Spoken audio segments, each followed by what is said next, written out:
Morning, everybody. Grab a cup of coffee and a donut or three, and let's do some switching. Well, good morning, everybody.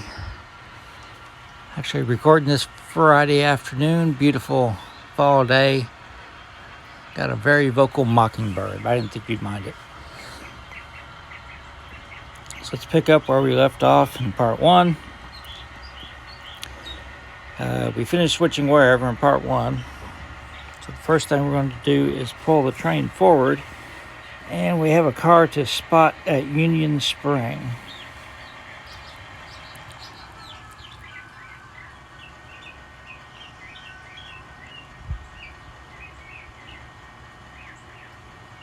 So we uncoupled the train. We're going to pull forward through the crossover and deliver that loaded gondola.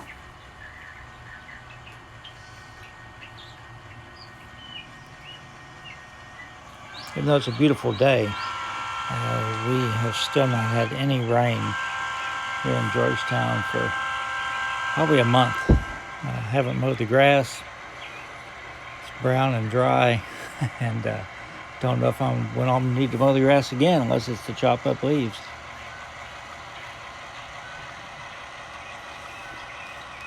We've had some cool nights down in the 20s. But today's about 70 degrees. Supposed to be a really nice weekend, too.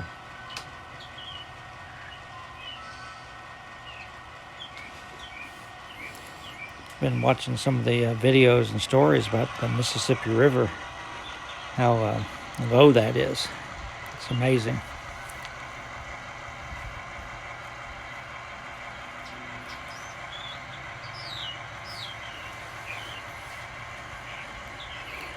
So there's no empty car in Union Spring. We pulled the empty in our last session.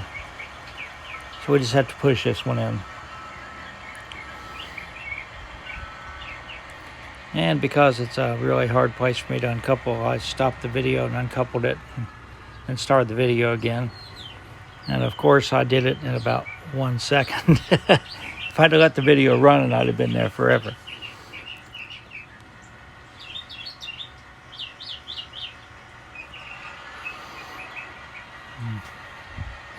It's a very happy sounding bird, so I'm just going to let him sing along.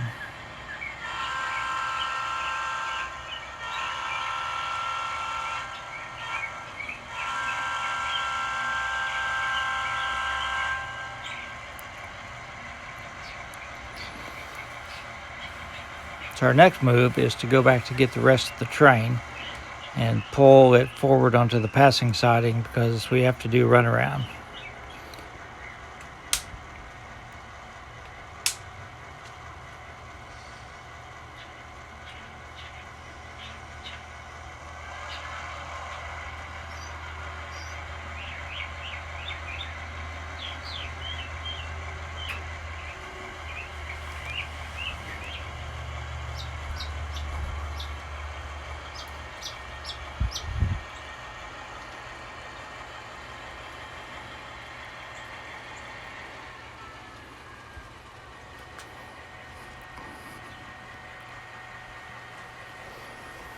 I've got 2 raccoons so far, but I haven't tried this week because, of course, I have to go to work in the mornings. It wouldn't be very humane to make the raccoons stay in the trap all day until I got home from work.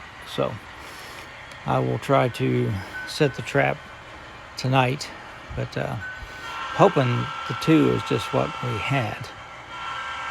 Last time I got 3, like I said. We don't see any signs of raccoons this week. Now the wind chimes are kicking up.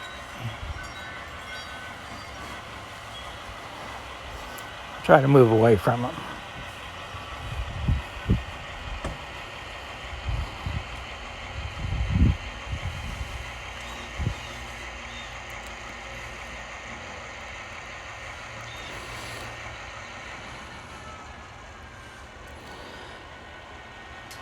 So we're going to have to leave the Douglas Avenue blocked for a few minutes while we do the runaround. If I would split the train, I don't have enough space on the other side of Douglas Avenue. It would block me have the engine coming back around. But it won't be too long.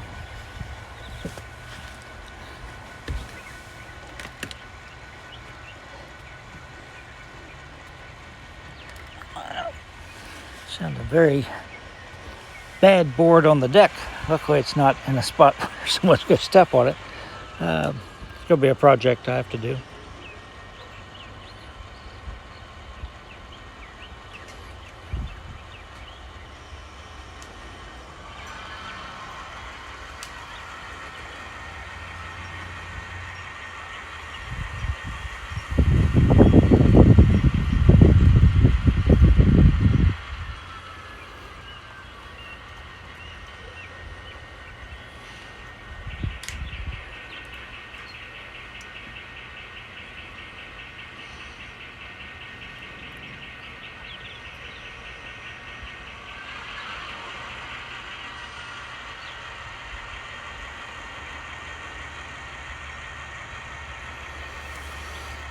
Jazz and Chance are healing up nicely.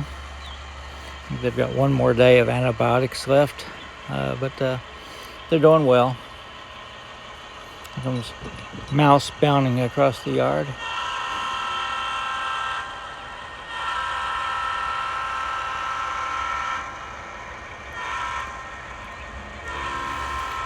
The live stream that I did for Iron City N Scale on Facebook Wednesday night went pretty well. Had one little glitch. My wife did a great job filming it. I filmed a no kill, and the Ojai locomotive stalled on the diamond, which it never does. I can't ever recall it ever stalling there before. But this time it did, and when I nudged it, I couldn't get control of the locomotive. It stayed at whatever speed step it was on, and I couldn't get it to the controller to talk to it, until I finally just had to pick it up, and that reset everything, and everything was fine after that, and everyone seemed to enjoy it. So lasted about an hour.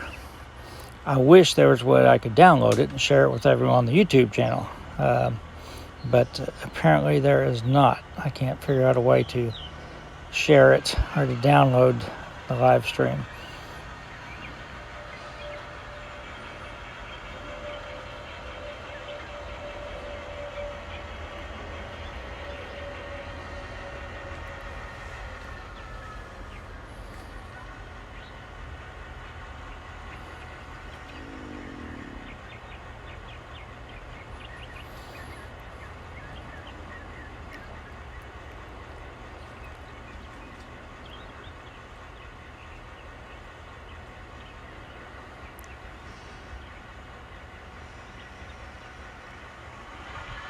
So the blue L&N boxcar that's just clearing Douglas Avenue is going to be spotted at spot 1 in ITT Grinnell.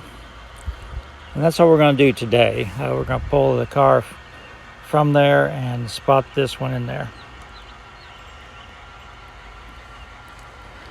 The Burlington Northern insulated car in the middle is going to go to Miller Distribution, and the General Chemicals covered hopper is going to go to General Chemicals.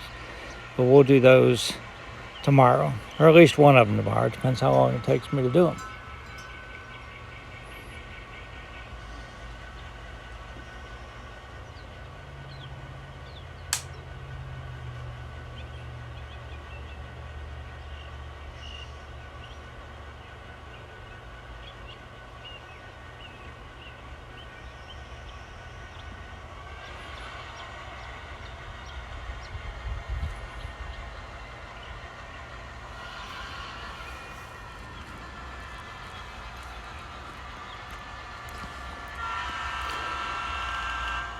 Something that I don't know the reason why. Maybe some of you experts can tell me. I'd set the momentum on this locomotive so it wouldn't start moving right away. And usually I just throttled up using the button, to 3. And that's when the locomotive sound would start. So it made it look like the locomotive was moving the same as when it was revving up. Somehow I have lost that, and I can't figure out how to. As soon as I hit the one, it starts moving, and I can't figure out how to set the momentum following the guidelines in the NCE book. So if you can give me a tip on how to do that, again, let me know. The Ojai locomotive seems to be okay, but this locomotive runs so well, as soon as you hit speed step 1, it starts moving. Maybe changing the starting voltage, not sure. I'm not an expert on that. Well, we opened the gate, so now we're going to go in and pull we're just going to pull both cars. The car in spot 2, we'll couple the new car to it and push them both back in together.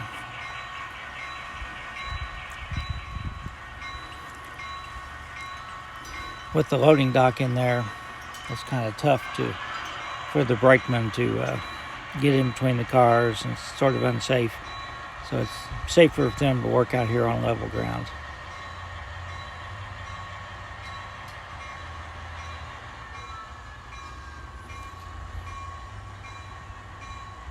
So we'll leave the C&O car right here.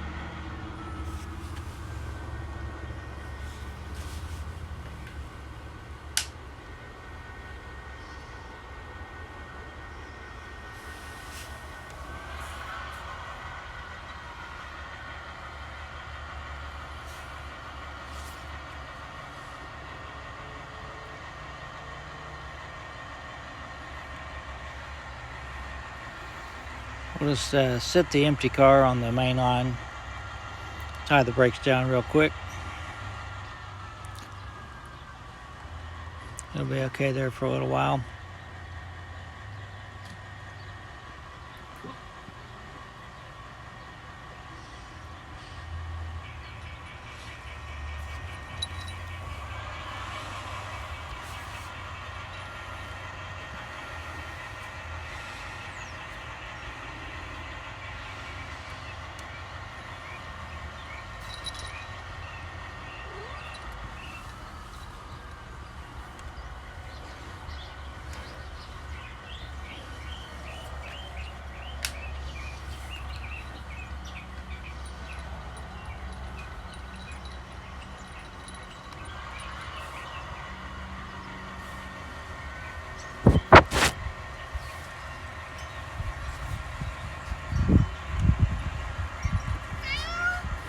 That's Mouse. I was rubbing her a little bit too hard on the back. She doesn't come outside much. But she's enjoying the weather today.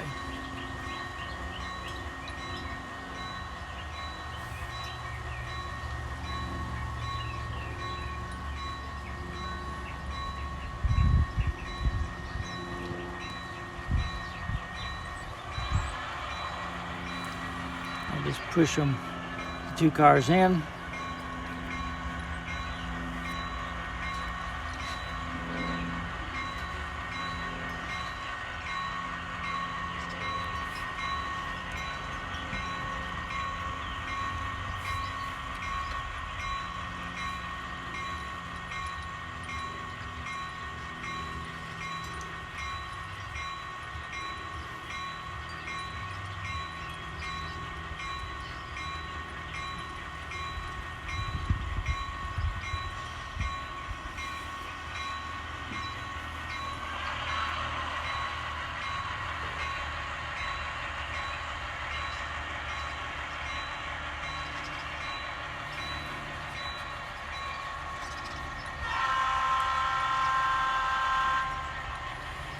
I'll stop here and let the brakeman shut the gate.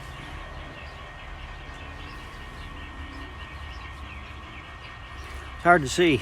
I got two cars in front of it, feeling around for it.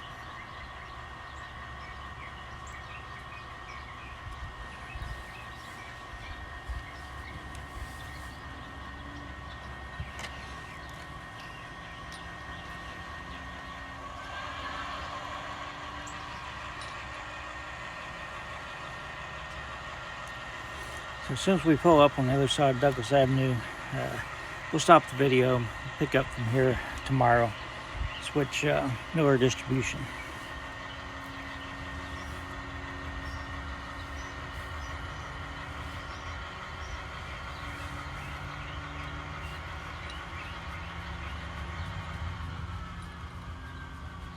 Everybody stay safe.